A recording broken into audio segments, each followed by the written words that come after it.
एक शिक्षक को क्या करना चाहिए जब वह पाता है कि छात्र बुद्धिमान हो सकता है? उसके साथ खुश रहे, उसे अतिरिक्त गृह कार्य दे यानी कि ज़्यादा होमवर्क दे, उसे प्रेरित करे ताकि वह अधिक प्रगति कर सके, उसके माता-पिता को इस तथ्य के बारे में सूचित करे कि वह बुद्धिमान है। तो शिक्षक एज ए टीचर टीचर की बात की जा रही है कि टीचर का क्या रोल रहेगा जब उसको पता है कि उसका छात्र जो है बुद्धिमान हो सकता है, उसके अंदर कैपेबिलिटीज हैं। तो राइट आंसर रहेगा हमारे पास ऑप्शन नंबर सी, उसको प्रेरित करे यानी कि टीचर को स्टूडेंट को क्या करना है भाई, मोटिवेट करने का काम करना है, क्योंकि इस तरीके की जो परसेंटेज है किस कैसी जो बुद्धिमान हो सकती है वो बहुत कम है। लगभग 5 से 15% ही ऐसे स्टूडेंट हैं जो इस कैटेगरी में आते हैं। ध्यान रखना, क्वेश्चन पूछा जा सकता है यहाँ से कि बुद्धिमान यानी कि जो क्रिएटिव स्टूडेंट होते हैं इनको बोलते हैं क्रिएटिव, जो गिफ्टेड गिफ्टेड स्टूडेंट भी इनको बोला जाता है। तो इस तरीके की बच्चों की परसेंटेज 5 से 15% है। तो इन बच्चों को टीचर को मोटिवेट करना चाहिए। इनकी जो कैपेबिलिटीज हैं अलग अलग फील्ड में हो सकती हैं ये कैपेबिलिटीज, जैसे म्यूजिक के क्षेत्र में हो सकती हैं, है ना, रीडिंग के क्षेत्र में हो सकती हैं। तो ये सारी इनकी कैपेबिलिटीज हैं। अलग अलग फील्ड में जो बच्चा परफॉर्म करता है, अच्छा कर सकता है, तो उसको मोटिवेट करने की जरूरत है जिससे कि वो अच्छे से प्रोग्रेस कर सके। Hello and welcome back to the Shiksha for Naukri. इस वीडियो सेशन में हम लोग डिस्कस करेंगे इंपॉर्टेंट क्वेश्चंस जो रहेंगे उत्तराखंड एलटी 2021 एग्जाम के लिए, जो जल्द ही होगा। शिक्षण पद्धति यानी कि टीचिंग एप्टीट्यूड के क्वेश्चन को हम लेंगे। मॉक टेस्ट नंबर 3 है। प्रीवियस 2 मॉक टेस्ट हम लोग डिस्कस कर चुके हैं। लिंक आपको वीडियो के डिस्क्रिप्शन में और ऊपर आई सेक्शन में मिल जाएगा। टेलीग्राम पर जरूर फॉलो कर लेना भाई, वहां पर मैं वीडियो के डिस्क्रिप्शन और लिंक पोस्ट करता रहता हूँ। बहुत इंपॉर्टेंट रहेंगे आपके अपकमिंग जितने भी टीचिंग एग्जामिनेशन होने वाले हैं उन सभी के लिए। बढ़ते हैं आगे क्वेश्चन 2 की तरफ। एनसीएफ 2005 के अनुसार त्रुटियां महत्वपूर्ण हैं क्योंकि वे, किसकी बात की जा रही है भाई, एनसीएफ। ये कुछ ऐसे टॉपिक्स हैं जो बार बार पूछे जाते हैं। इनके थ्योरी वाले पार्ट पर भी हम डिस्कस करेंगे, नई सीरीज लेके आएंगे जो इंपॉर्टेंट टीचिंग पैडागोजी में जो इंपॉर्टेंट थ्योरी है उनको डिस्कस करेंगे। तो यहाँ बात की जा रही है एनसीएफ 2005 के अनुसार त्रुटियां यानी कि मिस्टेक्स जो हैं वो क्यों इंपॉर्टेंट होती है उसके बारे में आपको बताना है। तो देखिए राइट आंसर रहेगा ऑप्शन नंबर सी। क्या बोलता है ऑप्शन नंबर सी, बच्चों की सोच तथा समाधानों को पहचानने में मदद करने के लिए एक अंतर्दृष्टि प्रदान करता है। बात क्लियर हुई।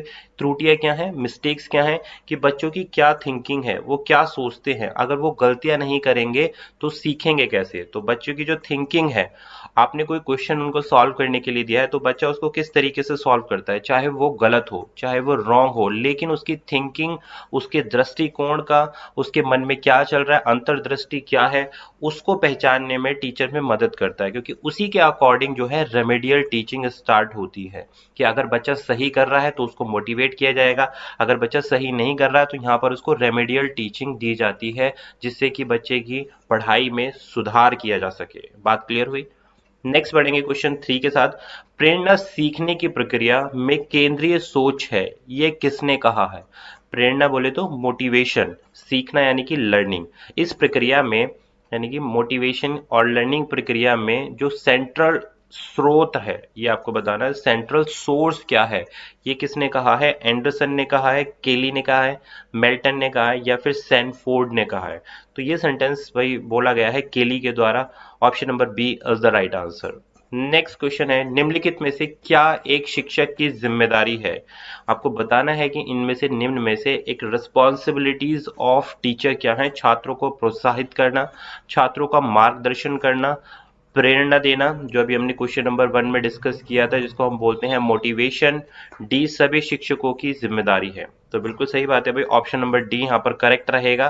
करेक्ट कैसे है कि भाई सारे के सारे रोल्स जो है किसके हैं, टीचर की हैं, कि छात्रों को मोटिवेट करे, प्रोत्साहित करे, मार्गदर्शन यानी कि गाइडेंस जिसको बोलते हैं, है ना, एक राइट गाइडेंस की आपको किस तरीके से अपनी एग्जाम्स की प्रिपरेशन करनी चाहिए। जैसे आप लोग उत्तराखंड एलटी एग्जाम 2021 के लिए प्रिपेयर कर रहे हैं तो यहाँ पर आपको मार्गदर्शन, राइट गाइडेंस की जरूरत है कि आपको क्या पढ़ना चाहिए जो आपके एग्जाम पॉइंट ऑफ व्यू से बहुत इंपॉर्टेंट रहे। थर्ड है ऑप्शन नंबर सी यानी कि मोटिवेशन, प्रेरणा। ऑप्शन डी सभी शिक्षकों की जिम्मेदारी यानी कि सारे के सारे। आगे बढ़ेंगे क्वेश्चन 5 के साथ। लोकतांत्रिक शिक्षण पद्धति के लाभ क्या हैं, ये आपको बताना है। जो डेमोक्रेटिक टीचिंग होती है उसके क्या लाभ हैं। यह एक नेतृत्व के गुणों को विकसित करता है, सकारात्मक दृष्टिकोण और मूल्य को विकसित करता है, ऑप्शन ए और बी दोनों अधिक अंतर्दृष्टि प्रस्तुत किया जा सकता है। तो जो लोकतांत्रिक शिक्षण सिस्टम है, शिक्षण पद्धति है ना, तो वो क्या डिस्कस करता है? ऑप्शन नंबर सी क्या एक्सप्लेन करता है? ये नेतृत्व के गुणों को विकास करने की इसमें क्षमता होती है, जो लोकतांत्रिक शिक्षक पद्धति होती है। और पॉजिटिव दृष्टिकोण यानी कि पॉजिटिव अप्रोच, सकारात्मक दृष्टिकोण जिसको बोला जाता है, पॉजिटिव अप्रोच रखती है ये जो सिस्टम होता है टीचिंग का, लोकतांत्रिक शिक्षण पद्धति का। और ये जो इसके वैल्यूज होता है उसको डेवलप करने में काम करती है। तो option number A and B जो है बिल्कुल करेक्ट है क्वेश्चन नंबर 5 के लिए। नेक्स्ट डिस्कस करते हैं क्वेश्चन 6। एक शिक्षक के रूप में आपको निम्नलिखित में से कौन सी तकनीक का कक्षा में छात्रों को प्रेरित करने के लिए उपयोग करना चाहिए? कि एज ए टीचर आप कौन सी ऐसी टेक्निक का इस्तेमाल करेंगे जिससे कि आप अपने बच्चों को प्रेरित कर सकें, मोटिवेट कर सकें लर्निंग के लिए?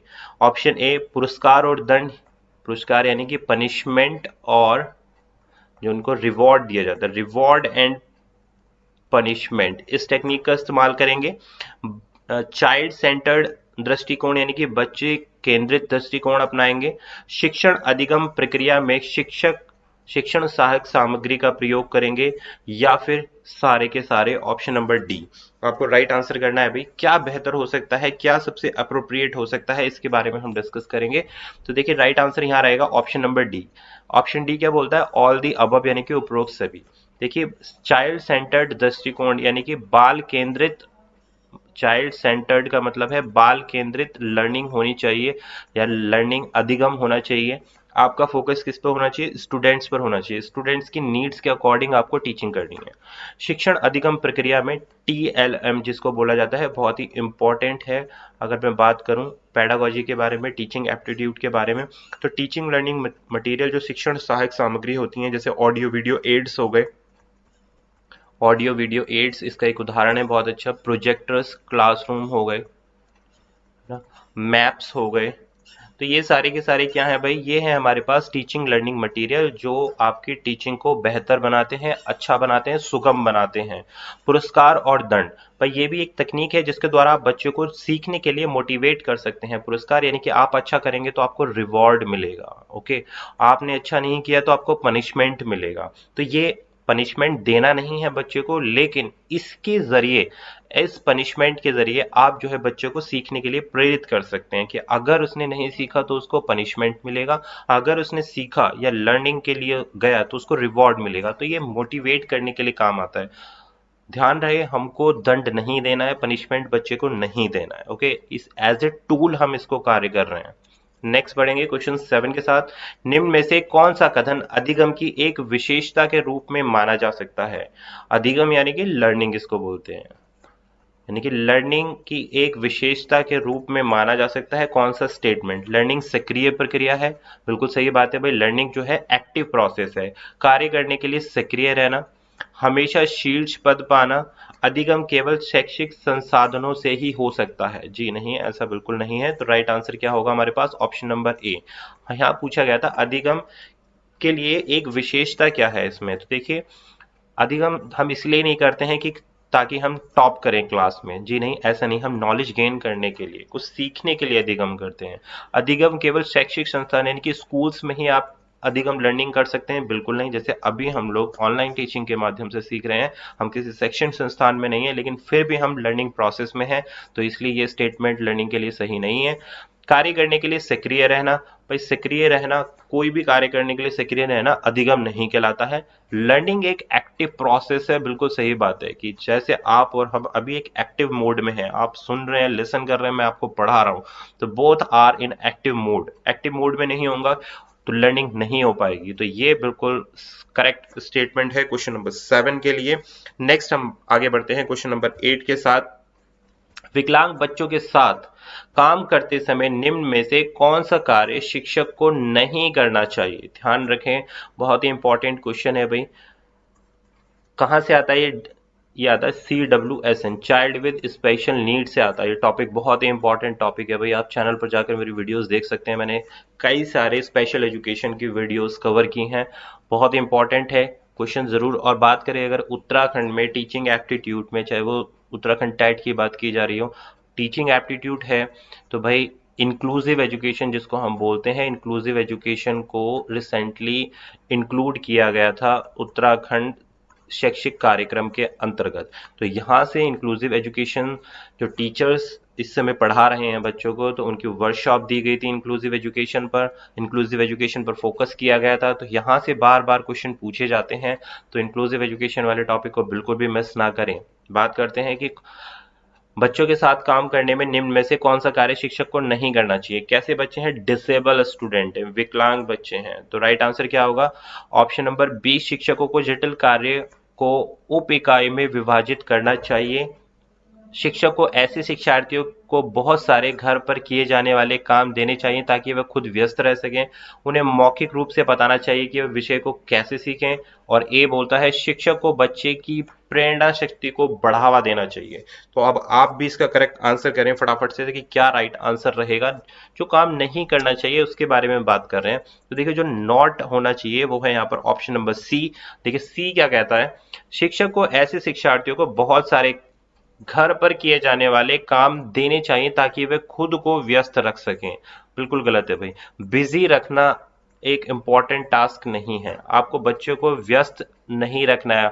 व्यस्त रखना है किस में रखना है? क्रिएटिव थिंग्स में व्यस्त रखना है। क्रिएटिविटी इंक्रीज करने के लिए आपको उनको बिजी करना है।